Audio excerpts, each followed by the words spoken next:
In this video, you'll be introduced to some of the fundamentals of databases and why we use them.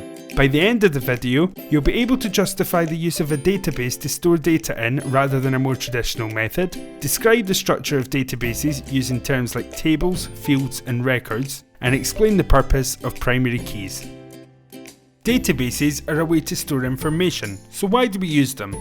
Well, let's say for example we want to collect information about all of the pupils in a school. We could store each pupil's information on a piece of paper and collect them all in a big filing cabinet, and that's how they would have done it in times gone by. However, what would happen if we wanted to gather all of the records of every pupil in the area or even the country? We'd need a few filing cabinets, and this would start to take up a lot of space. A standard filing cabinet can hold around 11.52 megabytes of data, whereas computers can have anything from 128 gigabytes upwards, many have much more. This means that computers can hold more than 10,000 times as much data as a filing cabinet, but in a much smaller space. Okay, but let's say we don't care about how much space our information is taken up. Maybe we just prefer to have it on paper. What happens though if something terrible happens to the office that we're storing all our filing cabinets in? Of course, we might have made copies of all of the information, but this would take a very long time. On the other hand, a computer's information can be easily backed up to the cloud or another disk drive very quickly.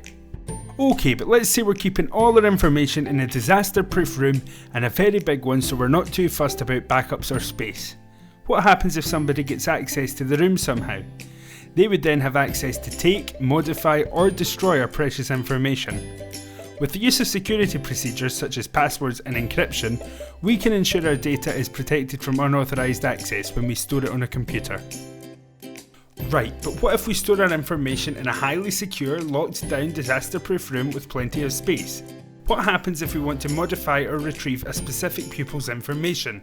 We're relying that the data has been kept in a very strict order so that we know exactly where to find that pupil's information. This could take ages. With a computerized database, information can be searched through, sorted, and updated with a click of a button. So to recap, the reasons why we use a computerized database rather than a traditional method of storing data is that you can store much more information in less space, it's much easier and quicker to back up information, security facilities can be used to make the information more secure, and information can be retrieved, modified, and removed much quicker and easier. So now that we know why we use databases, let's have a look at how they are set up.